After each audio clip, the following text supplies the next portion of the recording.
Keeping It Real with Tania and Nette. I'm Nette and this is Tania. Hi. Today we are planning on talking about different tools that readers, psychic mediums can use for readings. So by tools, what we mean is oracle cards, tarot cards, pendulums.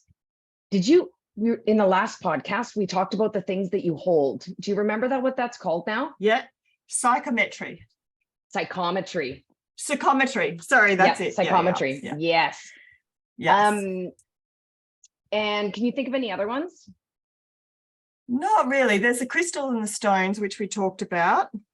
But people use candles as well. Oh. Yeah. So I know that candles are used and the heat from candles and what the flame does and things like that. I don't know a lot there's about tea it. leaves. There's tea leaves, all of absolutely. that other stuff too. Yeah. So I think by tools, we're saying actually physical things that people assist or use to almost channel their energy through. You know, their intention is to how we do it intuitively. They use that to be a step in between. Right. Yeah. Like I know a reader, and she's very talented. She's very good, but she works only with cards. She doesn't, she knows what the cards mean. She's kind of, made that kind of agreement, I guess you could say, with spirit that this means this and this means that. And so everything comes out in the oracle cards that she uses. And she also uses just regular playing cards, and each one has a particular meaning in order for her to sort of guide the reading. So my experience with cards is I don't actually know tarot. I don't know tarot cards. Do you? No. I've never learned it. I've got friends who use them and love them. And I've got friends who do daily oracle cards, love them. Yeah. But personally, I've had one experience with it, which I'll discuss, but it was with playing cards. Yeah. But right. You keep going.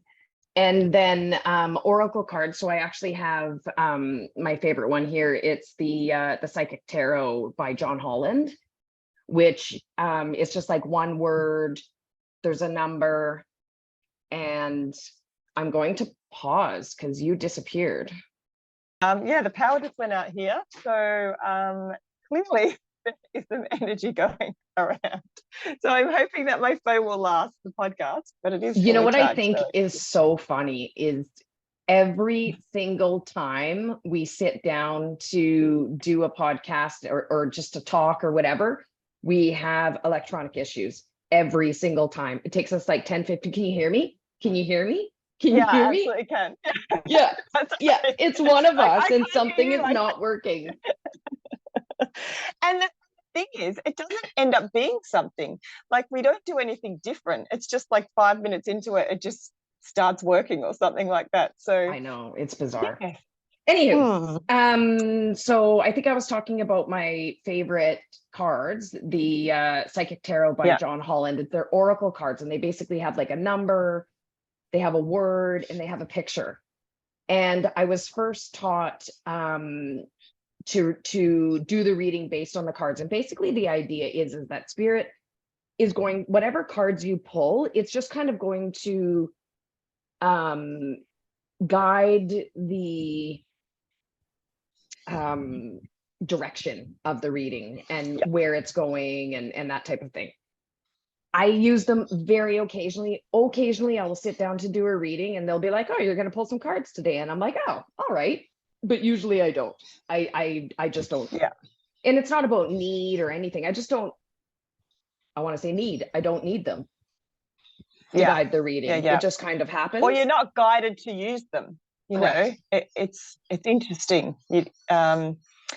And yeah, I used them once, and we had to do it for our course. So everyone had tarot cards except for me in the course. There was like, I don't know, 50 odd students, and they'd all had tarot cards.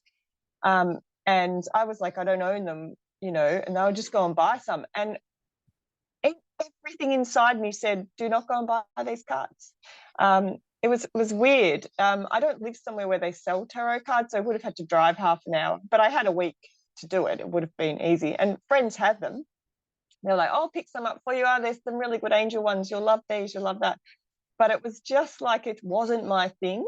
And so I used end up using playing cards, and I printed from the internet. You can go in and jump on the internet and you can print, give me a guide to each of these cards. So just like you'd pull a tarot cards, if you pulled a 2 of spades, you would then look at your sheet and 2 of spades would say X. And so we did this, and it was interesting because it was surprisingly accurate, but in a very broad sense, because it only had 52 answers, right? Yes. Yeah. So you could get where it was going, but I could tune in through, you know, knowing or through seeing or through thing, and get a much better and clearer direction than what that was giving me, because I wasn't limited to 52 cards. And I think in tarot there's like 78 roughly, and I think from memory they were saying that's like 30 to 40 oracle cards usually. And so it's interesting. I have 65 in my deck. I have a number of decks, but. And is that oracle cards or tarot cards? No tarot. I'd never done tarot ever. Yeah, oracle. Yeah. It's interesting too that tarot cards go back, like they don't even know when they started. Like they've just been around for so long, and 14th century or whatever it is. So it's definitely a tool that and so many different countries actually claim that they were the starting of it. Oh, really? Yeah. So it's even the mystery and the myth or the legend of the tarot card itself is quite, mystical, of where did this come from, and why was it about. But all these different countries at the same time were using it in a very similar way. So it's interesting. It's the other thing that I think people like, is that it's something physical that you can see. So when you are reading for people, almost the drama or the confirmation, it's not just Tanya talking, blah, blah, blah, this is what I'm seeing. It's turning over the X or the Y or whatever it is. So they physically can see that, point of view. Right. And I know a girlfriend she has a lot of reading. She goes to lots of different people, but she loves getting it when they do the tarot card, because she can actually physically see that. And she's like, oh, I've turned that before, I've had that before, or that angel picture makes sense to me, or the cross I've got 3 times now, or so I can see that from a visual presentation point of view, it has a solid confirmation for them. Absolutely. Than someone just talking. And the other thing that you mentioned was the note, like the book that's actually comes with the card. So it'll have, a particular card that will say rest and rejuvenate. And then in the book, it'll say what rest and rejuvenate means. And if I'm in a situation where I'm pulling cards for myself, I do read the book. However, each card in every reading has a different meaning to me. So I don't go by what that particular card means. If it's rest and rejuvenate in the book, it might say, oh, this means that you need to take care of your inner child and you need to rest and you need to go on a vacation. I'm just making this up because they don't actually say that. But anyways, I might see it as, well, actually, your liver is over taxed and you need to actually be sleeping better at night. Whereas the next person that I pulled a rest and rejuvenate card for might mean something completely different. Do you know what I mean? So so you're using your other intuitive or psychic abilities to read the card as well. So that's interesting, because we were made to do that in our course. We were actually made to hold the card in our hand and not see it, and then think about what the message of the card would be, write that down, and then turn the card and see how accurate you were.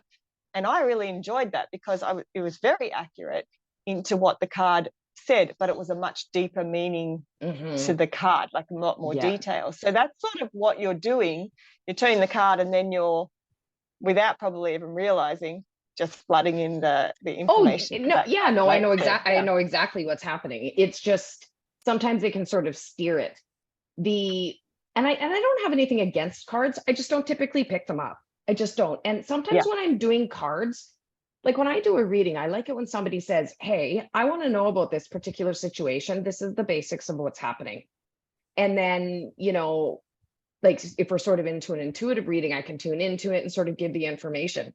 When I'm just pulling cards and I don't have sort of that feedback and that energy exchange from the person that's sitting in front of me, I find the information that I'm getting is very broad. Like there's not, I'm not really getting into the details because there isn't kind of that exchange between the two of us. Yeah. So it'll be, oh, you're having a problem with some things, and I can kind of see there's something about a job, and there's something in relation to starting up a business, but like I'm not really sure. And you know, because it's, I shouldn't say I'm not really sure. It's just I don't know that it happens to be the bakery that they're planning on opening down the street. Do you know what I mean? So it just, it's just very broad. And it's meant to often be a guide of a path rather than a answer. Like tarot cards are meant to give you sort of a steering in the right direction, as do psychic readings, in my opinion. You know, and the a other lot of thing psychics is won't want to tell the future, you know. Yeah. And if it's kind of like, if I'm pulling cards in my own life to try to get answers for things, I'm not tuning into myself. I'm not tuning into my own intuition and my own actual feelings about this particular topic. I'm reaching out somewhere else for somebody, spirit, whatever, to give me the answer about what I should be doing. Now, not to say that I haven't done that, where, you know, I always wanted guidance about what I was doing. And I really had to stop needing to know. And I had to just let life flow for me. Yeah, absolutely. And I think for us, we are lucky because we are very intuitive and in touch with our intuitiveness. So the tools aren't so important because we can get that message anyway. Whereas I've got a lot of friends that do use them on a regular basis, and the oracle cards in particular. And they find that it's such an easy, simple way for them to be guided without having to sit in meditation for ages and all those other things they do need to get it. But we also have spoken about, you know, listening to your gut as well, because everyone has a gut feeling. And so you said something super interesting, that like having to sit in meditation to receive guidance. And I don't actually agree with that. If I want to learn downloads about like the consciousness that's happening in the world, I will sit in meditation. But I can actually make all of these decisions. And I know you know this, but we can make all of these decisions just by tuning into ourselves and trusting ourselves in each conscious choice that we make moving through our lives. I don't have to sit in meditation for 40 minutes a day in order to be able to make decisions in life. Yeah, and I think I've spoken about this before. Neither of us do that. But also, I don't meditate. We are very, very like in touch with our intuitiveness. So my girlfriend and I have had this discussion. I said, you know, you don't have to sit in the 45 minutes. Just, you know, it's just, I don't get what you get. I you know, but if I do sit in a 45-minute meditation, I do get more information. You know, and so I understand that. But now she's working on the fact that she can do other things like going for a walk and realizing that some of her answers come. So what we're changing is the way when someone says meditation, you don't have to sit going, bringing stuff in, you know. And she's definitely doing a lot of different things like swimming or walking, or, you know, we've talked about doing the dishes. And that can be her 45 minutes of meditation. And sometimes I think meditation just quiets you enough and connects your like, for you, which you would call your conscious or your subconscious, and it just can connect you to yourself and connect your mind and body, as opposed to it being disconnected and you just living in your head. Because I think meditation can do that. A lot of people are very intense and think it's a superpower to be able to meditate. In fact, I've met plenty of people who want to sit on their high horse about, oh, I meditate for an hour every morning. I'm like, oh, fuck, good for you. Like all of a sudden you're superior to me because you can sit in quiet. Like, come on. If it works for you, do it. I don't do it. I don't. Ever. Yeah. I tried. What you just said, though, is the key. You have to find what works for you. Yes. So I've been meditating for years in the word, if I understand what meditation is, which is walking, right? I go for long walks every day, and I get so much that comes through. But I then, decided that, I want to understand this a bit more. And then I started to meditate, in the way that I was told to do it, and be talked through this hour-long meditation and all these sort of things. It was very unhealthy for me. It was not the way. My body needs to move to meditate when in meditation, to move the energy. And I would get way too high in a dimension that coming back down into my body was very, very hard to do. Me too. Yeah. I go on these crazy trips into all these different universes, and it's like, that's not what I need. And I think that there's this, and you and I have talked about this, is there's this, and I call it like the spiritual 101, and your starter kit. Ooh, I can meditate for 45 minutes, and oh, I'm so spiritual, look at me. Well, no, you're not. Just because you meditate and you force yourself to be in these different situations in the name of spirituality. And I used to do it. I used to try to force myself to meditate. And then all of a sudden I would be up and I'd be cleaning my toilet. And I'd be like, shit, I was supposed to be meditating. And you were cleaning your toilet. But like, it didn't work for me. And I go for walks. I'll listen to audiobooks, or I'll listen to soft music, or I'll clean. Cleaning's a big time for me to receive messages. Too. Okay, so we've got tarot, we've got oracle, we've got meditation. Psychometry. Oh, sure. Well, let's go to pendulum, because I want to cross over with that to the tarot cards, because I think they're very similar tools in some ways. And in the fact that they're very physical, that the other person can see the tarot. So a tarot is literally holding on a string or on a rope or anything, like a heavier object, and it will give you a yes or a no, or it'll do nothing. And so if you hold it up with your hand, you'll have the string coming down, and you'll literally say, give me a yes. You calibrate it at the start, and it will, in my case, usually goes into a clockwise circle. And then if you give me a no, and then it will just swing back and forth. And so you're really holding it with your thumb and the finger next to your thumb in the air, and then you ask it questions and it answers. And I mean, I don't use this on a regular basis at all, and I only did it for the first time a year ago. So in no way am I an expert. I have been told that the best ones are wood, because wood doesn't hold energy like a crystal or a gem or any metal, and so it can't interfere. But to be honest, I've seen people using a whole different bunch of things, and it seems to work in each way. I had never thought about it, and the first time I got to use one was, again, in the course that I did. They were doing a class on it, and I ended up using a necklace because I didn't have one. I didn't want to go and buy one because I thought I'd never use it again. But I was fascinated by the fact that I could literally hold it there, and it would do these massive circles and these no's with, right in front of my eyes, and I knew that I wasn't doing it. So it's still not a tool that I will use, because it only gives you a yes and a no, which I think I've mentioned last time. I find a little bit dangerous, because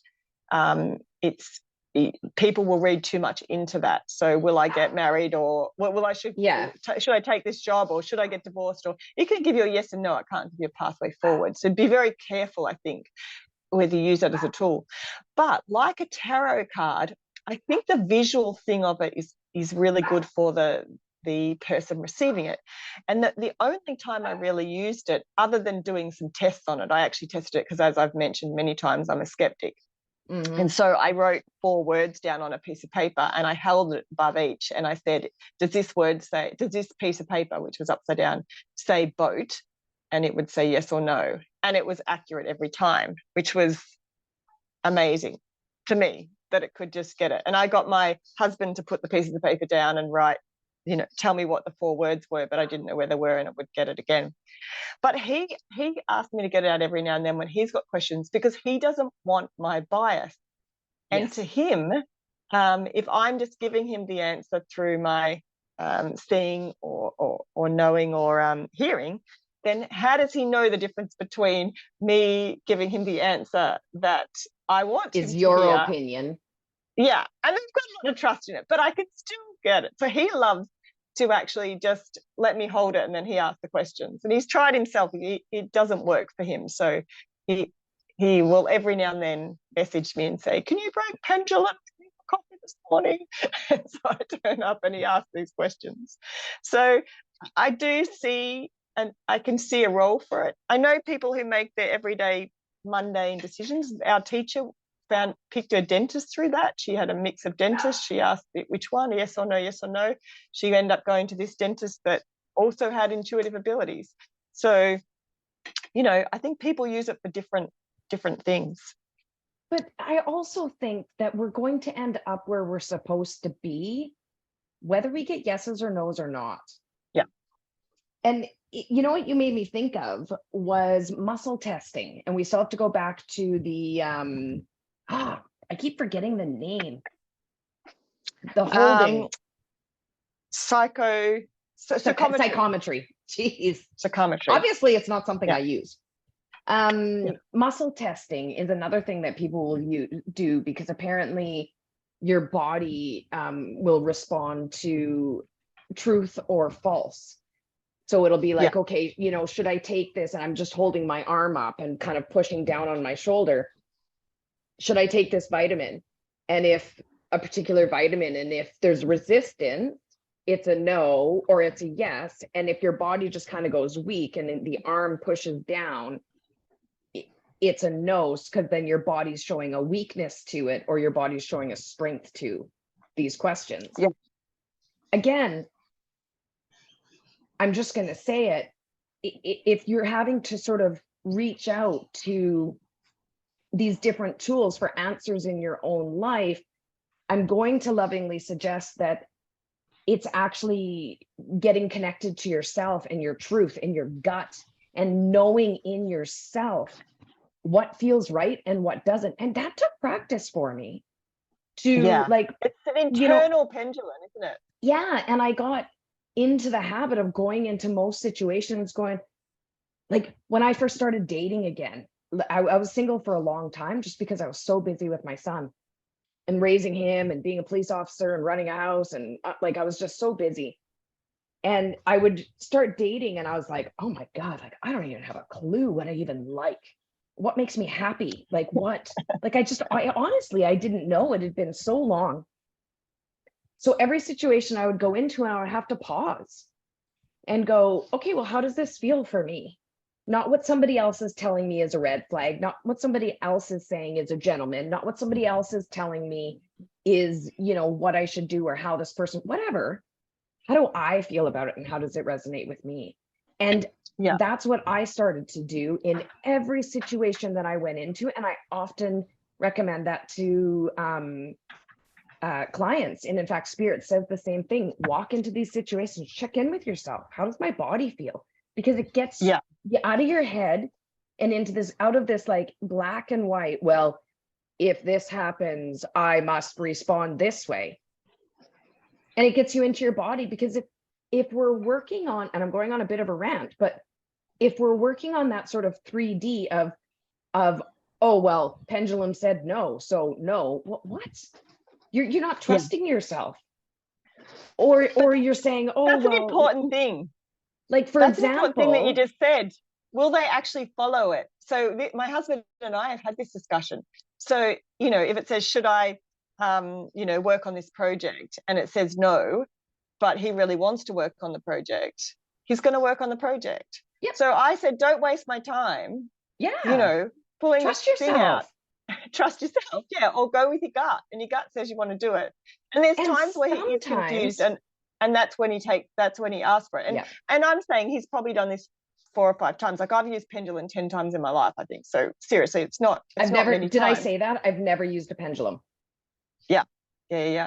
So it's interesting, because even though we go and use these tools, tarot or pendulum or whatever we're using, often people will remember the bits that answered the way they wanted to be and not the way that they didn't. And I think that's an interesting perspective of how people use them and how people receive them as well. And I always say, Andy keeps saying to me, why don't you use this tool now? Like, you hold it up and it circles so well, and it goes back and forth, like it can give you all the answers. And my big thing was, I don't need to, because I have an internal pendulum. So I'm asking myself those questions all the time, and I'm listening to the response of what I get within myself. And my husband's done that all his life, and he's very good at that. And so he's seen this little tool and he's like, oh yeah, but that's visual. Like that's a visual, yes.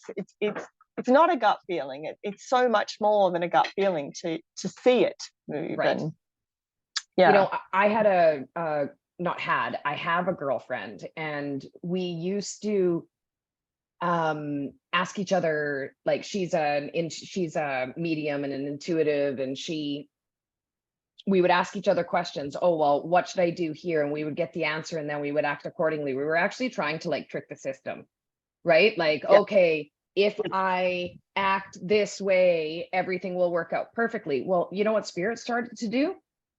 They would guide us one way, and it would blow up in our faces, and it would be like, oh my God, I didn't see that happening. I didn't think that was going to happen, but we are going to go in those directions anyway. So sometimes just because somebody says, or you get the yes, or you get the no, or whatever, it doesn't mean it's going to be all sunshine and rainbows and all the stars are aligning for you, because we still have to go through our lessons. So totally agree. Yeah, right. So if you're saying, okay, should I date this person? The answer is no. Okay, I won't. Whatever lesson that you were potentially supposed to learn going on a date with that person, it's just going to be a different character that's going to show up, and you're going to walk through the exact same lesson. These are the things that I've learned. And I assure you, I tried to cheat the system and get all the answers and, you know, not have to go through heartache and pain, and it didn't work. Yeah. And I think bumps in the road are going to be there. Like that they just are. That's life's purpose. We're meant to be here to deal with and move through some, you know, issues. And to think that these tools are going to erase that is incorrect. It's not. Just like you would get something intuitive, your card might turn up, or the pendulum might move back and forth.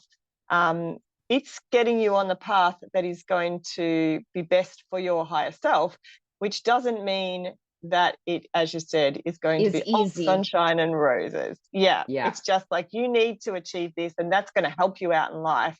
If you take that bump now, then awesome. You don't have to deal with it in 5 years' time or 10 years' time.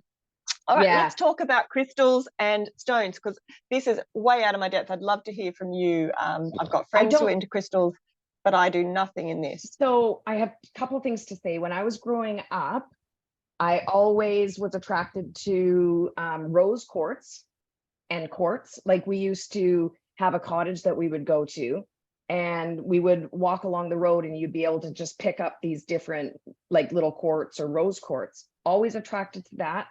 Always attracted to amethyst as well.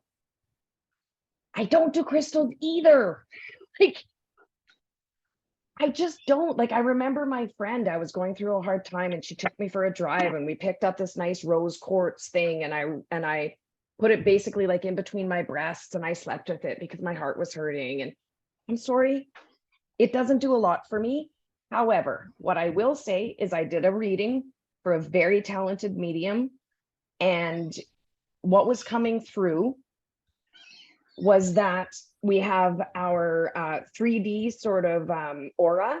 We have another aura, and there's another aura over that is actually crystallized by crystals, and it becomes a time and space where you get attracted to them and resonate with the energy that they have. I'm not saying I'm not capable of that. I just don't actually think it's super necessary. I'm saving this with the caveat that I stand to be corrected. If all of a sudden some crystals start having a vibration or a feeling or an energy coming off of them, I'm not going to scoff it. But yeah, so sometimes I can touch them too, and I'm like, whoa, like you can feel it. But I'm just not sure what it actually does for me. And I'm saying this from being a very experienced medium and spiritual person. It's for me, it's about keeping it grounded. I don't have to, you know, have my smoky quartz and all of my different things. I just don't. Yeah, and I agree. I call them bells and whistles, and I'm trying to stop doing that, because for me, they're extras because it's not my intuitive style to use any of these. But to some people, they're very important. But that's not necessarily our audience, Nettie. Like we're trying, our audience is kind of the people that come from a very logical place like we do, who can listen to this and go, okay, this path is clear. I understand what these things are. If it resonates with you and it works, do it, please. Yeah. But don't feel you have to. And I think that's the message that we're doing. You know, like I've got a girlfriend I went to and she saw a crystal in a window and we went in and I'd never been into a crystal shop before. And she's like, don't you just love it in here? And I'm like, it's very busy and cluttered for my brain, but okay. And she spent $250 on a crystal. And I was just like, wow, there's money in this industry. Like I can see, you know, and we went and saw a medium, and at the end of the medium, she was selling crystal pendulums and crystals to everyone as she went out. And it just felt like a money-making kind of added, you know, extra to her thing. And I was really disappointed in a way because I was like, to me, that she was saying, oh, you want to speak to your loved ones, get a crystal or use a pendulum.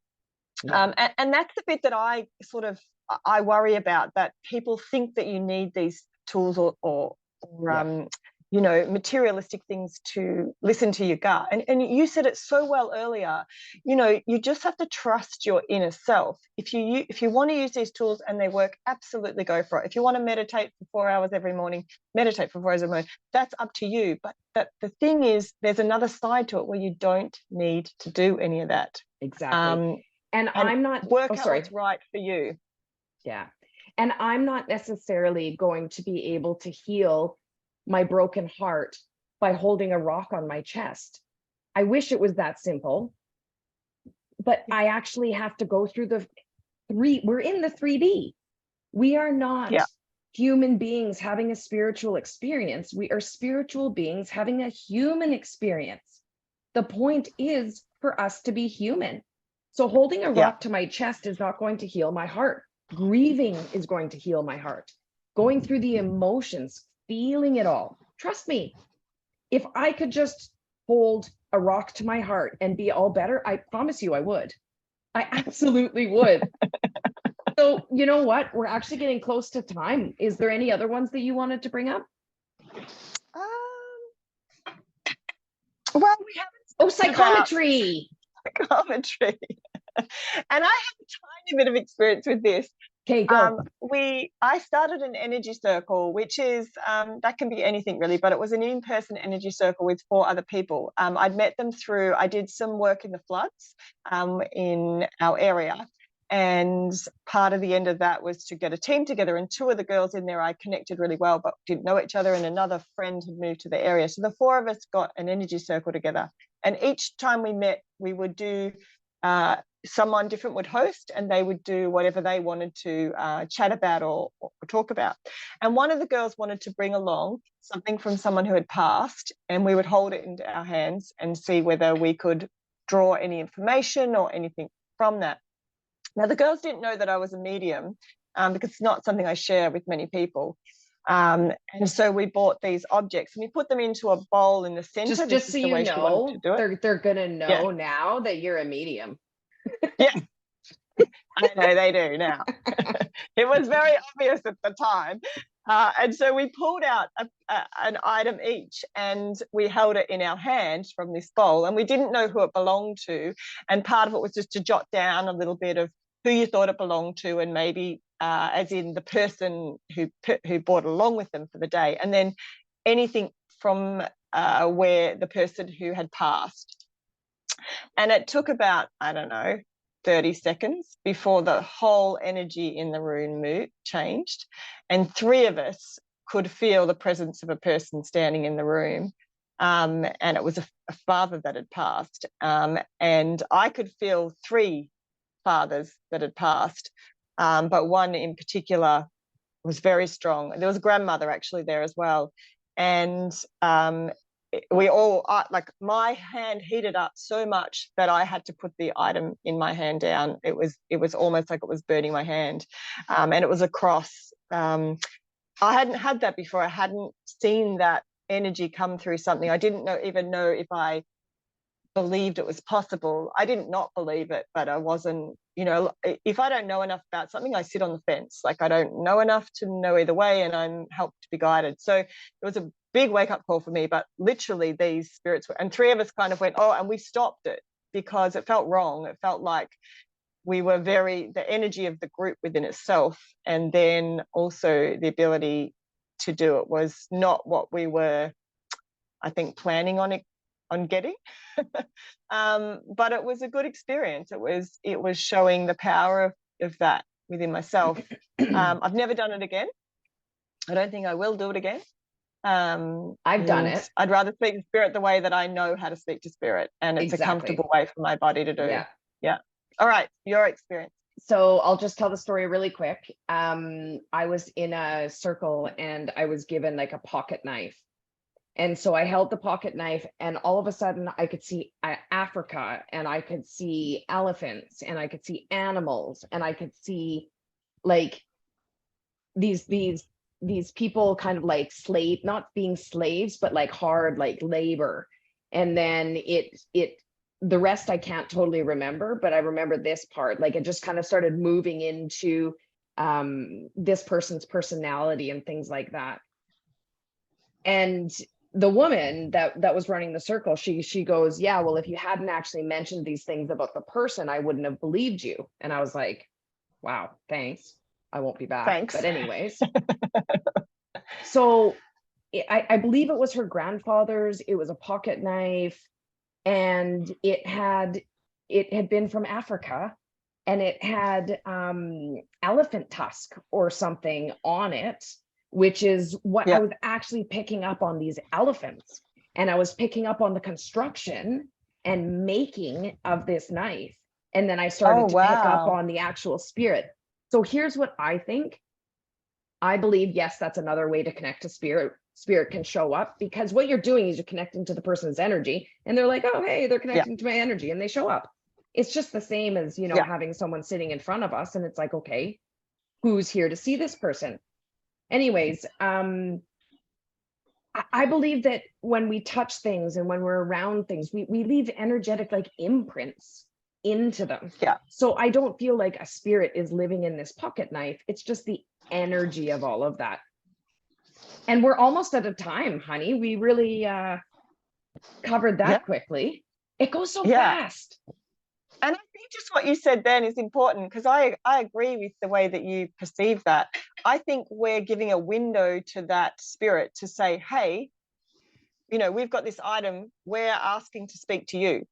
And spirit takes a window, like, the spirits that I get coming through are not just randoms. There is a person associated with them that they're getting a message for. They don't just turn up to me and give a message to someone in Canada that I'll never get to see. They give it to someone who I know or I'm sitting in front of. And definitely. Very good. Well, that's the tools as we know it. Now, you've realized that we're not experts in this field. This is just our experience. Covered off our opinions in and experience in these areas, and as limited as it is. As for somebody that's just tuning in, we don't know each other, Nette and I, and we are getting to know each other through these podcasts, which is brilliant. But the reason that we wanted to do them together is that we're both not into the bells and whistles. We're not into the airy fairy. We have our abilities. We use it. We use it for good. We use it through our lives, but we're not into the, I'm repeating myself, the bells and whistles. So with that said, thank you everybody for being here. Thank you so much for listening. And it was lovely chatting with you again. Yeah, and I hope that our little glitch in the middle wasn't too annoying, or I'm sure my speaker isn't great on my mobile phone, but I'm sitting in the dark here, even though I do look like I'm glowing, which is super weird because there is no real light around. But we're keeping it real. That's what we do. Whatever. And hopefully when we see you next time, we won't have a glitch. Thank you so much for coming. It was good to chat with you, Nette. Yeah, cheers. Thanks for listening, everyone. See you next time.